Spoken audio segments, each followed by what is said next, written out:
Okay, hi everybody. First of all, I'm starting off with my ANZREG committee hat on. So my name is Peter Hopkins. I'm the Manager of Digital Library Services at Bond and also a member of the ANZREG committee, and I'm very happy to welcome you all along to this session, the first webinar for 2019. Putting my other hat on, I will do some introductions. So sitting here to my right is Antoinette Cass. She's the Manager of Scholarly Publications and Copyright here at Bond University. Antoinette's been with us for long enough to have overseen quite a few EOS surveys. So the voice of experience will be joining us. And to her right is Jessie Donaghy, who a lot of you I'm sure have seen on webinars here before or at the ANZREG conference. And Jessie did the lion's share of the work on the analytics reporting that we used for this survey. So now you know who we are. I'll share our slides and we'll get started.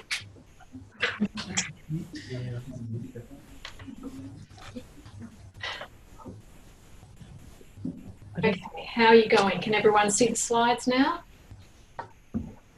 Yep. Excellent, thank you very much. All right, we can't hear it, so is it?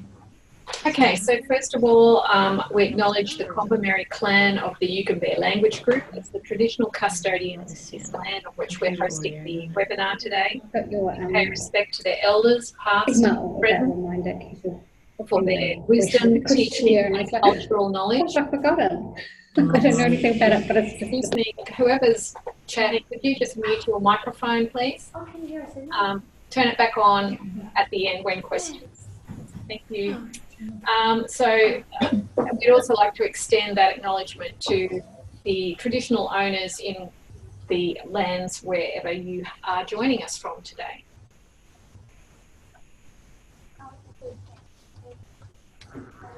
Okay, so in late 2019, Bond University was sampled for the Copyright Agency Australia Electronic Use Survey. The Bond team are going to discuss our experience of producing the required report using analytics data from Leganto, Alma Course Reserves and Alma Digital. First of all, just to give you a bit of background about our systems, the previous time we were sampled for EOS was well before we had Leganto and Alma Digital implemented here for managing our e-reserves. The previous system had minimal reporting capabilities, so the process was tedious and required manually recording digitisations in a spreadsheet. Each staff member maintained their own spreadsheet. This was in the days before Office 365. So it meant that files were locked by other users. So everyone had their own. And these then had to be merged, and when a citation file had to be submitted, the files had to be downloaded to a folder each time. In 2018, Bond piloted Leganto and Alma Digital, and at the beginning of 2019, these became our business as usual e-reserve ecosystem.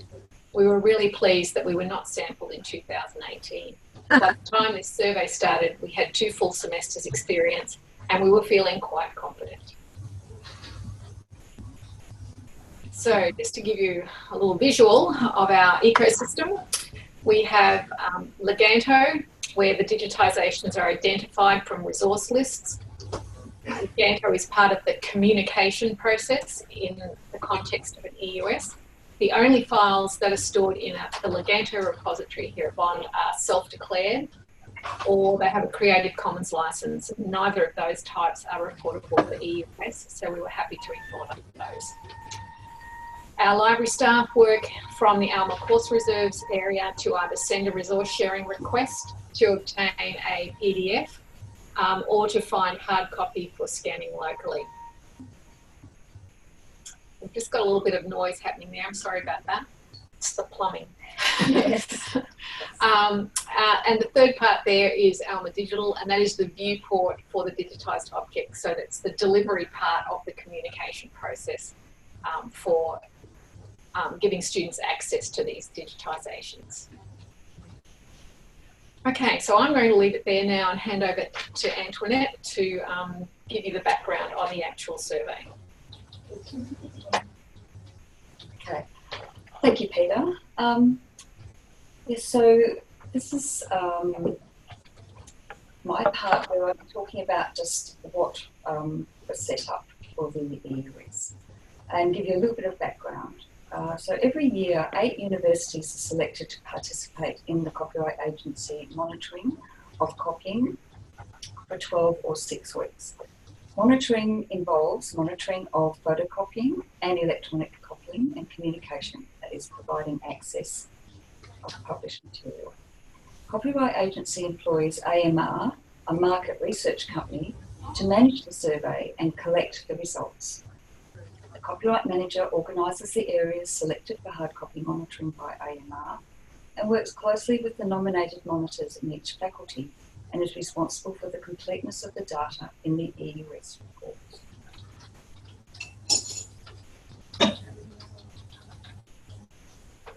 So the EOS monitoring means that material is copied and or communicated in electronic form that will be included in the EOS.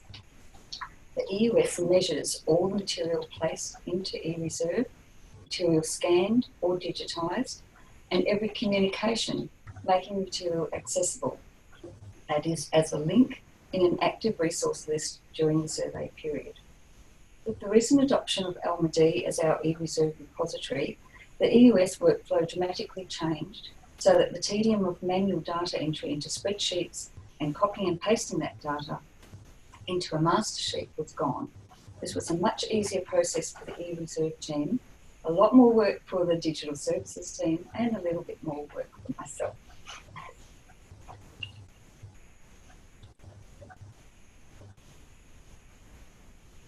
So the purpose of the EOS is to determine the quantity of copyright material copied for educational purposes and to identify the material copied so that the payment can be made to copyright owners. Responsibility for a successful EOS rested with me as the Copyright Manager, but I relied totally on the eReserve team, and in our case, the Customer Services team who entered the metadata into Alma, and the Digital Services team who configured and tweaked the final EOS report. The EOS includes hard copy to digital and digital to digital copies, meaning that all works that are reproduced into a digital copy by the library and accessible via eReserve for students are counted. Any digitisations that contain artistic works have to be supplied as a PDF to AMR with the EOS progress and final files.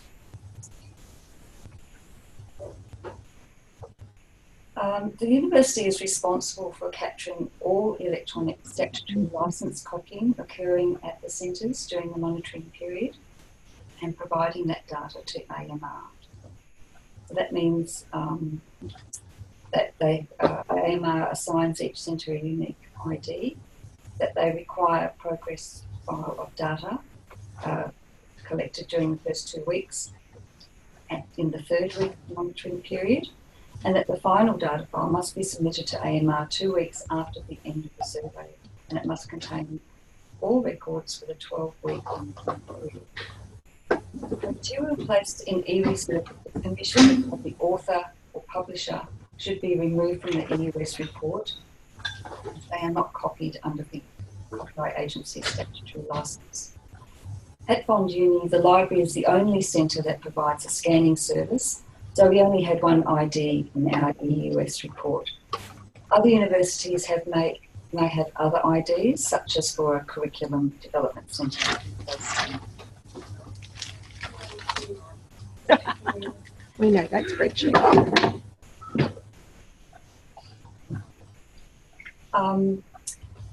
The columns, this is the EOS report spreadsheet, and you can see the first few columns there, columns A to G, and that goes up to Y.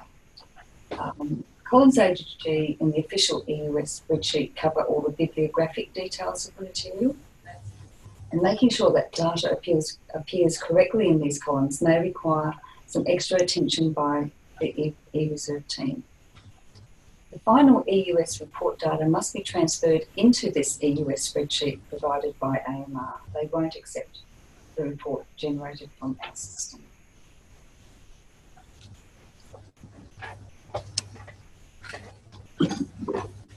So AMR is required to verify the data that we provide before passing it on to agency. Sorry, there's still someone with an unmuted microphone making a bit of noise. Thank you. So it's passed on to Copyright Agency and Universities Australia.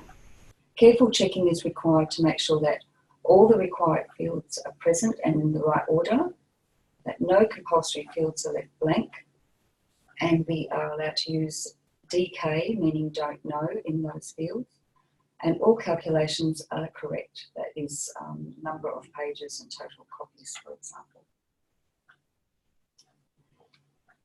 Preparation. The content in this and the next two slides were sent in an email to the eReserve team. Capturing all the bibliographic details is essential, as listed on this slide. This is the ones that we found weren't always put into the metadata of an eReserve record, and special attention had to be paid to these. Cells containing don't know, or DK, are important because the digital copy of any resource with the DK metadata must be sent to AMR, along with those files that contain artistic works. And I've just put there that the Alma analytics report filled the empty cells with the latest DK, but this didn't always happen. And this is going to be discussed a little later by Jessie, why that didn't always appear. This screenshot was essential knowledge for the team concerning two vital pieces of data for the EOS. This one is the total number of pages of the digitisation, and secondly, that the digitised resource contains an artistic work. So as you can see in this information, that this information was captured on the copyright attributes page by entering page numbers into the total required pages field, and by ticking the includes images box, which identifies that this records file must be collected and sent to AMR. This tick made sure that the system collected the file name and placed the information in column Y of the EOS report. Jessie provided this screenshot for the email to the eReserve team. These citation alerts were in the report to determine whether we're recording this as a scan or a communication. The assumption is that if we received a copy via resource sharing, we were not doing any scanning, only communicating. I will now hand over to Jessie to explain the report. Thank you. Oh, I have to go off to the left. Okay, so I'm going to delve into the analytics report now. So the next few slides, I'll really discuss in detail the report that we created and how we set it up to ensure that we did as little manual intervention as possible after it was exported and copied into the EOS Excel spreadsheet. So this slide shows a complete screenshot of the report, not with obviously all the data, like all the different rows, but showing all the different columns that we included in the analytics report. So all of the dimensions used in this report came from the course reserve subject area in analytics. And there were, I guess, 4 key components to the creation of this report. So first off, we chose, before you even opened the report, you were prompted for, I guess, a filter to return the right data. So we chose a prompt for our CC approval date, but to be between 2 dates. And here we entered, when we opened the report, we entered our survey period dates there. And then we also wanted it to filter to only show citations with the copyright status of approved or auto-approved. And so this made sure that we didn't pick up, I guess, anything that had been declined or not determined, basically. So we chose the prompt CC approval date for our purposes, as it was the best match for our institution. But you might actually find other dimensions to be more suitable for your institution, such as you might want to use the digitisation date as the prompt, or maybe the citation digital files date added date, you could use either of those if they suited you better. So the second thing was that we really did focus on customizing the column headings of this report, so that our hope was to be able to have as little manual intervention as possible in the exported analytics report. So we made sure the columns were in the correct order, matching the EOS Excel spreadsheet, and that the column names also matched those in the EOS spreadsheet. So the third thing was that a lot of formulas were required. The little manual intervention goal at the end meant that we had to use a lot of formulas to get the data populating in the fields as required. And I'll definitely talk in detail about some of the different formulas we used in the upcoming slides. And then finally, the extra columns are there in yellow. So these ones aren't in the EOS Excel spreadsheet. These were just for our own internal use. So they were really crucial for us for checking and fixing data in Alma, and also getting the URLs required to download the file to supply when we did submit the EOS survey at the very end. Right. So getting into the report itself now, I'm going to talk about the analytics report in the sections, starting from the first few columns as they appear in the actual EOS spreadsheet. So the 6 columns I have here in this particular screenshot, well, the non-blurred ones anyway, were some of the few which didn't require any manipulation with formulas. So besides that first custom column, that custom column was just our center code, so I just made sure that every single row contained that particular code for us. So within the course reserve subject area, we took the ISBN, ISSN, the author, and the amount copied dimensions from the citation copyright folder. Then the publisher name and date of publication fields came from the citation metadata details folder. This is all within that course reserves subject area in analytics. So this was probably the easiest part of creating the analytics report. Most of the other sections involved some sort of formula. So this is now, that's the same screenshot. I've just reverse blurred the different columns. So these 4 columns that are now displaying all have formulas on them. So I'll start off with the title of publication field. So on this particular column, we used a case when formula, if you're familiar with that type of formula, to check for the citation type first. So if it was a book, then we wanted the citation metadata details title field to be used here. Or if it was an article, then to use the journal title field instead. The title of work column also had a case when formula on it. So if the citation was a book, we used the book chapter title field. And if it was an article, it would just use the title field. So as you can guess, using these case when formulas on these 2 fields meant that we had the right metadata appearing in the columns and didn't have to do any manual copying and pasting once we had exported the report from analytics. On the type of count field, we used a substring formula just to show the relevant letter here, which would have been either P, W, or G. And then last one is for the department name fields. So we use bins in analytics on the academic department dimension to group our departments into faculties. So that meant that we could group all of the little academic departments we had for, say, our society and design faculty. We could group them all in together and they would all display as Faculty of Society and Design.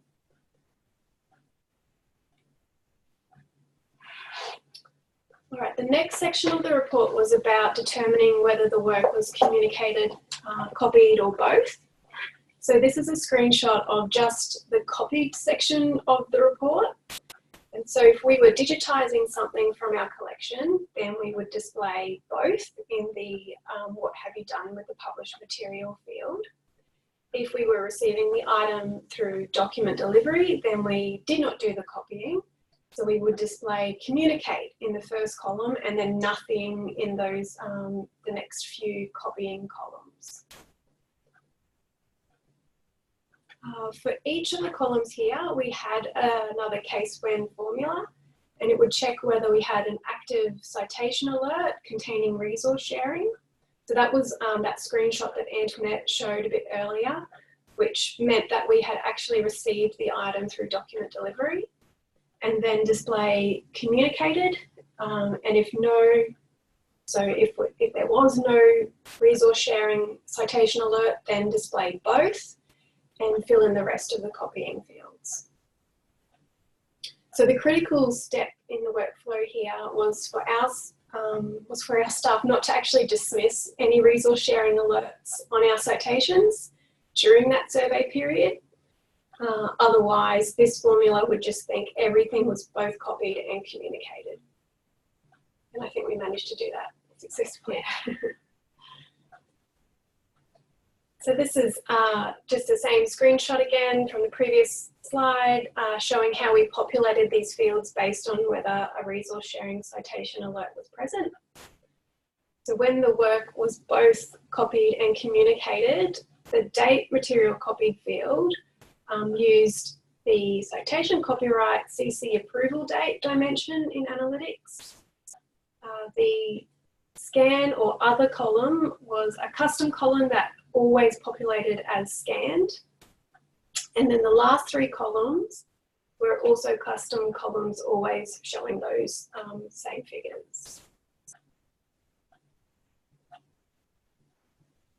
So the next section was whether the work required any of the communication columns filled in.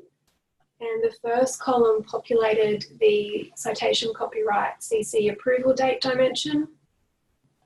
The target audience column populated from the course number of participants dimension.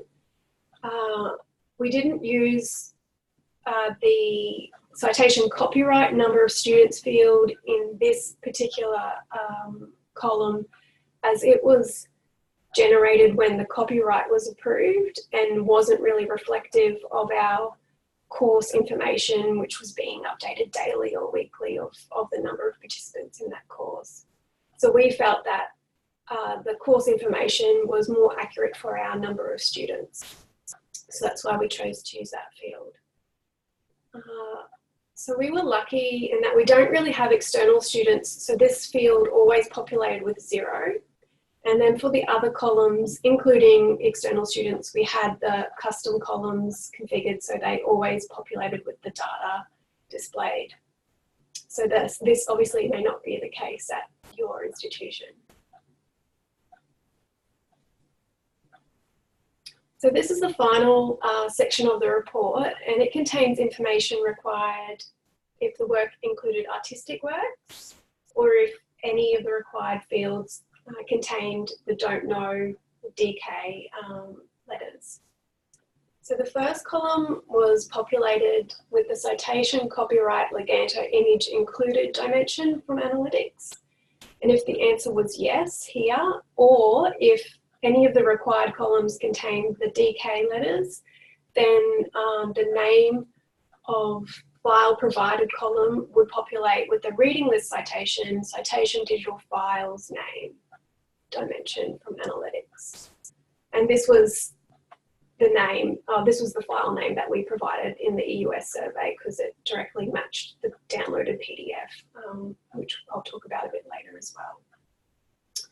So the last two columns on this slide, they really helped us with checking metadata as the representation URL being used was, so it helped us check metadata as well as actually we needed that representation URL to download the file if we had an artistic work or if we had a DK field in any of the citations or a blank as well. And originally I didn't have this report configured to display the citation representation URL all the time, but upon reflection we've decided that it is worth keeping in regardless of whether there's an artistic work or a DK field, just so you have it in case you need to do any final checking of the file itself, or you want to fill in extra metadata that you couldn't find anywhere else. So what about the missing metadata? So early on in the presentation, Antoinette talked about how we configured the report so that it would input DK whenever required field was missing information. So to do this, we used another case when formula on these columns that looked for basically a null field. So if it was null, please enter DK for us. And the publisher field there shows an example of this. Unfortunately, I couldn't get it to work on the title of publication and title of work fields because, as you might remember in one of the earlier slides, I showed that we already had some complex formulas on these two fields, which maybe was interfering and couldn't handle an additional formula on top of those. So that meant they were just blank, unfortunately, and I had kind of forgotten about that when we actually exported the report, because I did this, obviously I constructed the report so early on that I'd kind of forgotten some of these issues that we had found in the beginning. So we had blanks in there instead of DK, and that was unfortunately not picked up until Antoinette was, checking all the entered fields. So I do think it is possible to get the formula working so that DK is entered here. So if you really feel like you might have the answer to that, please have a go yourself and maybe you can get it working. But still having DK appear in the other fields was really helpful for us. It was another automated step that we didn't have to manually do, or it also indicated to us that this publisher name surely exists somewhere, it just hasn't been entered by the person. Maybe we'll just take that extra step now and find the publisher name and fill it in analytics so that it produces it in the report when we want to export it. All right, so now back to Antoinette. Yes, so of course I was the lucky recipient of the report once it was all produced. After 2 weeks, the report was very small, so that didn't present any problems that we picked up. But of course, it was over 400 lines, so by the time we got to the last report. And this is just a, oh sorry, I just got that. I wanted to say just a little something that it took some time to do the report, and Peter and I, when we first looked it over, we thought we made the initial decision to dedupe the report with a conditional formatting rule to highlight duplicates in the title of publication column. So then we can just show you a few other examples of issues we discovered and explanations as to why they occurred. So we found that there were some zeros in the column T here, that's highlighted. It didn't give us our internal students number because this occurred because the resource list was rolled over. Students hadn't enrolled yet for the upcoming semester. We found we could have deleted these rows because the resource hadn't been communicated during the survey. But instead of doing that, I put the numbers in. Another source, that's all right. Okay, so yeah, the rule is that if S is in this column, it's a specific number, and then a number should appear in column 2. We talked a little bit about duplicates. So this is case 1 where we have a duplicate publication title, but the chapter title is entered differently, have different citation IDs, and there are different course codes. Really the course codes that makes the difference, I think. So the solution for this one was select the row with the best metadata, so obviously the one with the more fulsome chapter metadata, combine the student numbers from both those course codes into that row and delete the untouched row. So that required a little bit of going through the number of rows that occurred. Case 2 was we had duplicate titles, the title of the work in this case. But they had different citation IDs, but the same course code. So the scenario here is that the lecturer is asking students to view the same digitisation in different weeks. And the solution is easy enough, that you just delete one row. Another scenario for duplicates is a slight variation in the way the titles were entered, but they were using the same digitisation. So using the Excel conditional formatting to highlight duplicates in the file name or the URL column helped to identify these. Now I'll hand over to Peter. Thank you. So I guess I'll just go over the lessons we've learned there, sort of summarise those a bit. First of all, checking the report weekly is probably a good idea. Early on, it gave us a chance to look out for columns or cells that had blanks or decays in them, and it was an opportunity for us to provide feedback to the team during e-reserve work for any of the fields that might be being missed. At the same time, if we found something like that in Alma, we could just go and update those fields and save them, and we knew that they would then appear correct when we had to run the report at the end of the survey period. As Antoinette mentioned, the Excel conditional formatting and the internal use columns are our friends in this case, because that gave us some really clear data to match on in those columns to go, hang on a minute, the citation metadata might have some slight variations in it, but actually this is referring to the same digitised article. So that was really helpful to use that in Excel. We don't feel like we could have found any way to avoid that using Alma Analytics alone. So we still had to rely on Excel there.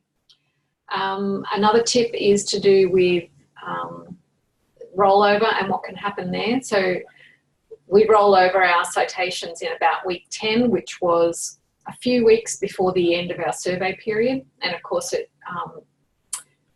copies the citation. So if you have some metadata fields which are empty or missing from a previous semester and you're reusing them again during your survey period, it's going to perpetuate that same metadata. So depending on the timing of when you do rollovers and the sample period, you may have a sudden increase in the size of your report, and you may have unexpectedly some rows with blanks and decays where there should be some information. So finally, I guess data quality. If you're expecting to be sampled soon, maybe now is the time to look at some of your data quality control. And a reminder, I guess, about the importance of the included artworks checkbox for your team if necessary, and citations that are missing publisher information. So I think they're probably the key things. And now Jessie's going to talk about how we used Cantu. So after we had exported the report from analytics, and Antoinette and Peter had worked on cleaning up, doing the manual steps that we couldn't avoid doing, we had finally had a file of showing the citation representation URLs of PDFs that we basically needed to provide along with the EOS survey. So this was really for any citation that included artistic work or had a decay in any of the required fields. So at a few of our recent local and international conferences, there have been some really great presentations on using Cantu to automate workflows. So do have a look at some of those presentations to get more of an idea of how to use Cantu and what it can do. But we had seen a few of those presentations ourselves and thought, oh, this is the perfect tool for us to use to automate the downloading of the required PDFs to submit with our EOS report. So as you may remember, in the analytics report, we had the citation representation URL column that was populated when it was required. So basically, what's my mouse?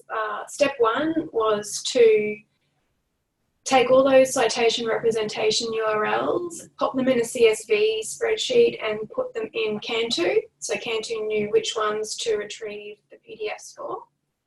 Then in step two was to create a very simple macro in Cantu to tell it what to do with those CSV, to tell it what to do with the CSV file. And then the final step was to run the macro, but first, before hitting play on the macro, we had to make sure that we were authenticated into Alma Viewer already, so that Cantu could follow the exact same steps for downloading the file based on the fact that the user had already been authenticated and there weren't any other additional sign-in steps to take. So that the far left screenshot is the one of the CSV URLs in Cantu. That middle screenshot shows you my little Cantu macro. And now I'll just talk quickly about what I was actually telling it to do. It is really a very, very simple one. So basically the first step was for Cantu to open up a web page, and it could be any web page as long as I had already been authenticated in that browser. The next step was to read the CSV file, so that screenshot on the left, and then to open the first URL and click the proceed button in Alma Viewer if you're familiar with that screen. Yours might not say proceed, yours might say go ahead or download or something. Then the final step was to actually download PDF displayed in Alma Viewer. So then the key thing was also to make sure that this macro was played on a loop, which was the same number of times that there were URLs in the file. So if we had 80 URLs in the CSV file, well, then I wanted to play it on a loop 80 times. So each time it would go down to the next URL in that CSV file. So basically after the macro loop had completed, we just zipped all the files up together, and then that was submitted along with the EOS report. And this is the kind of thing that maybe you play this loop while you're going on your lunch break or you're stepping away from your desk for a few minutes, so that it can just run in the background and do its thing. And you don't have to sit there and watch it or try and make sure you don't interfere with it if you're doing your own work. But that worked really well, and it was really simple to do. So it was a great little tool. So that's really it for the report itself. What I wanted to also just let you know that we have decided to share our version or a community version of this report in the community area within Alma Analytics. So on the left there, I've put in a screenshot of the file location, and it's called CA Electronic Use Survey Report. So you can see it's in a folder called AnswerEdge 2020 webinar. This copy that is saved in there has had some changes made that I thought would be appropriate for a shared version of this report. So basically I removed the bins formulas on the department name column because that was just so, I guess, specific to our institution configuration that you would just get an error message in that column if you tried to repeat it. So I just removed the formula there. And I also just removed our center code since it's only for us. Then I kept everything else as is. So that means that there will definitely be formulas on specific fields in there that aren't relevant to your institution, but I thought it's better to leave it as is, and then you can explore the formula yourself and either delete it or change it if you have a better way of doing it. So please just, you can go there now, find the report, and just save a copy in your own institution folder if you wanted to play with it or think about making changes to what's there already. Yeah, so it should be there. I put it in there this morning. Hopefully it appears there for everyone in Australia. All right. Okay, so that's us covering the content that we wanted to. And so now we'll open it up if anyone has any questions. I can't see any in the chat, but go ahead and put them in the chat box, or you may wish to unmute yourself and ask a question. Hi, it's Julie here from Adelaide University. Hi, Julie. Hi. Are you planning on using this sort of as a bit of a check for the data quality going forward? I guess we were actually we did notice a huge gap in data quality when we were running it. So it does identify really well, missing fields. And we are thinking of assigning some work to fix empty. I was just thinking, if you don't run it again until you ask to do the survey again, there could be a number of years down the track and there could be a lot more work to do. So unless there are other reports or other ways of checking that same sort of data quality. Yeah, and I guess there are, you could set up your own widgets that display to your team, on a weekly or daily basis, citations that meet certain criteria.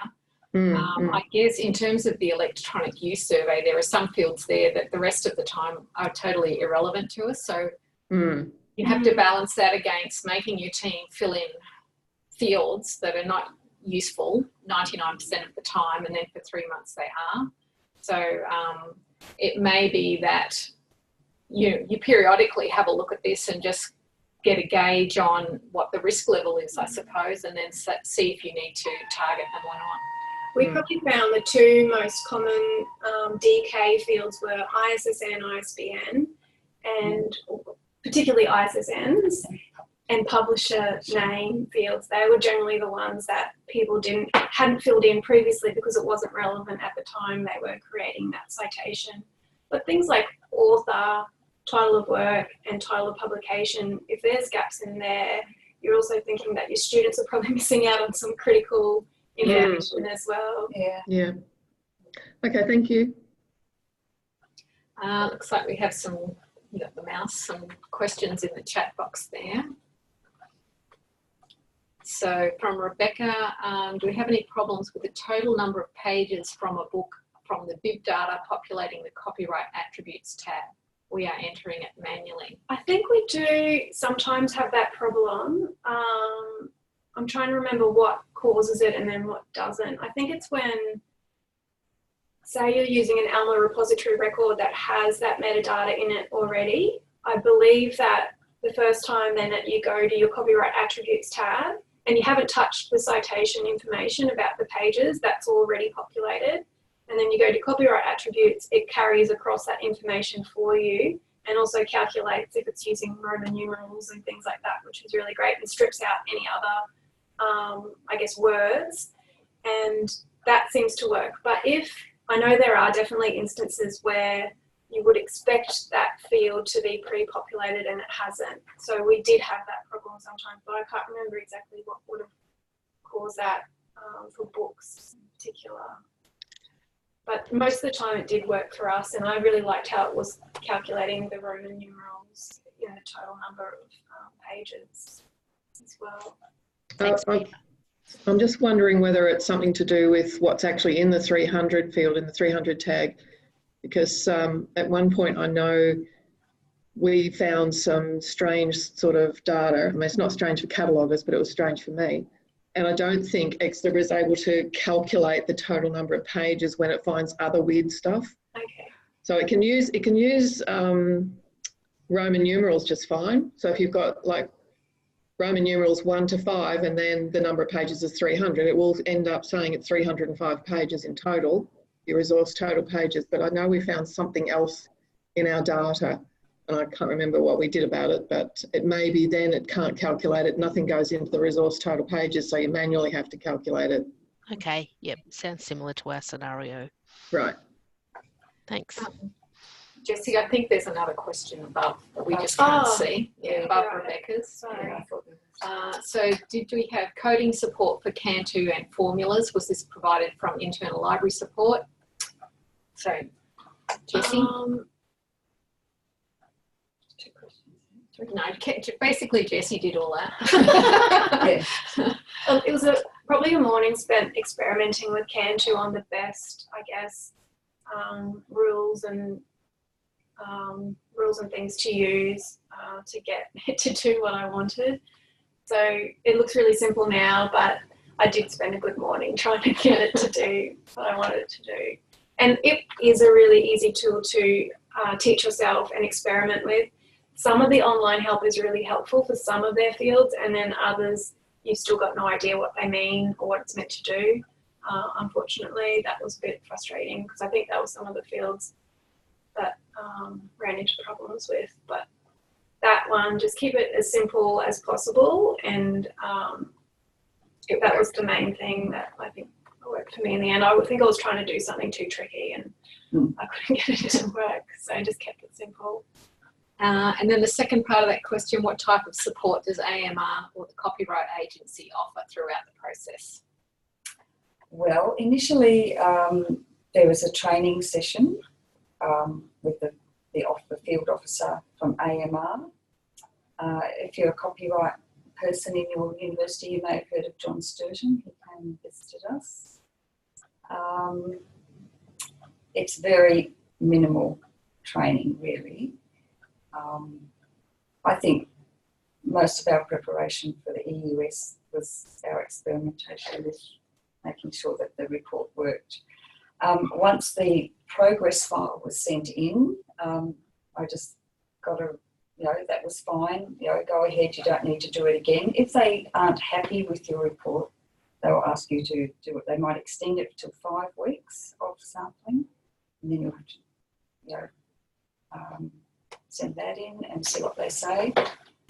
But we worked very hard on our final report, and there was a few missing and a few things that were still 0 that I hadn't picked up, and there was one file missing or something. But I think that's because it wasn't in the URL field. It was it hadn't been picked up at the very early stage. So they're there, and you could probably talk to them about it. But with the EOS, there was it was really just getting it right ourselves, I think. Yeah, but they're there for the hard copy survey as well, and that's another story. Outside our scope. Yes.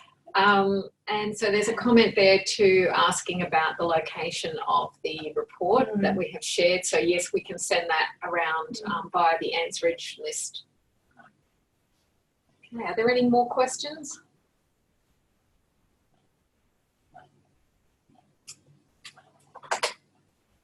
Okay, we'll take that as a no. So I'd like to thank my colleagues Antoinette and Jessie because they've done the lion's share of this, and we will let you know when the recording is available.